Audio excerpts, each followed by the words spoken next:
All right, guys, real quick, while I'm thinking about it, I'm going to take a quick video. I'm not sure how the quality is going to come out or the sound, but I recently was talking to somebody and they were expressing or emphasizing how they want to be able to fill a closer in on what they've said in the deal before the closer comes and talks to their customer, which, in my opinion, generally speaking, means that you've told a couple of lies and you don't want your closer to step in and contradict anything that you've said. Which brings up a good point, and that is that we should all be saying the same things at the fundamentals. So all the times that I, in the last video when I said make sure that you adapt it, role play it, make it yours, make it something that you say with conviction and with confidence, so that it sells and it's believable. But make sure that the fundamentals of what we're all saying is the same, because my true belief is that a closer should be able to float over to your table at any point in time and sit down, and anything that he could say, the only concern would be that it would be repetitive. It would be something that you've already said, and oftentimes saying the exact same thing from a management position solicits a totally different response. So I guess the direction that I'm going with this is that we should not be lying to our customers ever.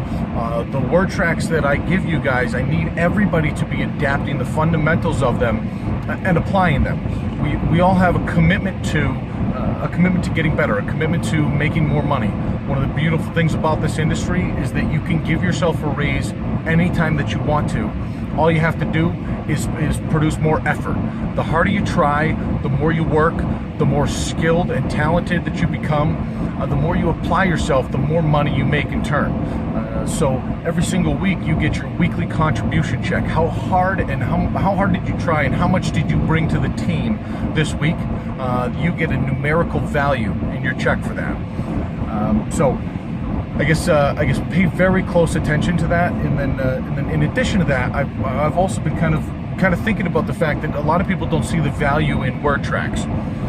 They feel like they're too coined, and they really want to just shoot off the cuff. And don't get me wrong, a lot of you guys are much better than most off the cuff. A lot of us are pretty good off the cuff, but at the end of the day, if we sit down and we really go back and think through all of the objections that we get from customers, right?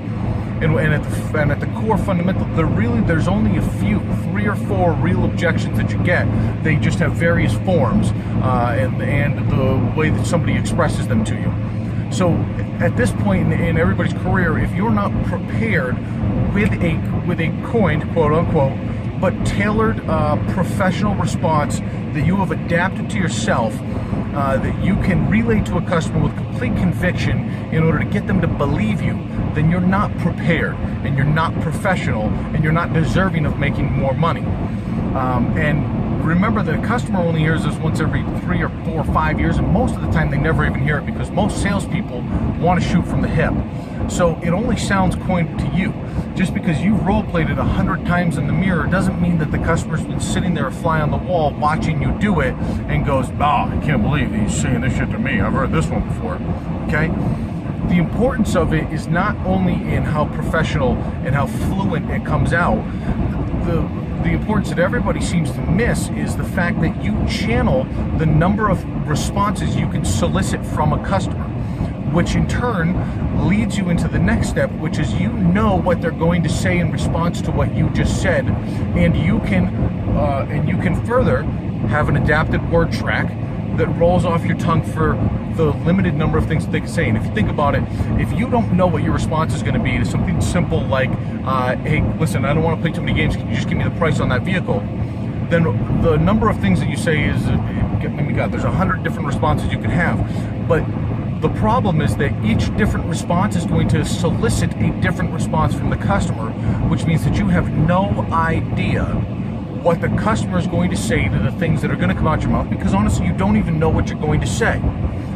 So, however, if you have a very coined, fluent word track, absolutely, folks, I'll be happy to get you the price. As a matter of fact, you're probably going to want our best price, because it's been a long time since I had a customer ask for our second best, right? So speaking of which, if you don't mind me asking, what is it about that particular vehicle that attracted you? Or if you don't mind me asking, have you been shopping for similar vehicles out there right now? And you receive the objection like an egg, and you transition off. You never relinquish the information that they were looking for, However, you let them know that it's absolutely okay. Absolutely, folks, I'll be happy to get you my price. As a matter of fact, you're probably going to want my best price, right? You are offering that absolutely, it's no problem. I understand that's the stuff that you want. I'm going to get it for you. It's when you get confrontational. Folks, I can't get you a price until you commit to buying a vehicle, or well, I can't get you a price until you don't even know if you like it yet. They're expecting those types of things. And also, they're going to have different responses based off of the 400 different things that you might say. But if you have the same response every time, then their response is always going to be the same, and you can direct it, and therefore you can know where you're going to be in a conversation in 10 minutes, and it almost can become boring, but that's what's telling you that you're actually applying yourself, getting better, and that you care. We all have a commitment to the company that we work for, the dealerships that host us. You guys have a commitment to me. I have a commitment to you. You guys want me to get better because you guys want me to get more deals bought. You guys want me to be there earlier. You guys have a commitment to, in turn, master these simple things. These are just the basics. Master them so that you can learn to extract interest from the higher quality clientele, which in turn relieves a lot of the workload off of me as well and makes you guys more money. So let's dial in, get sharp, pay attention, and let's keep learning.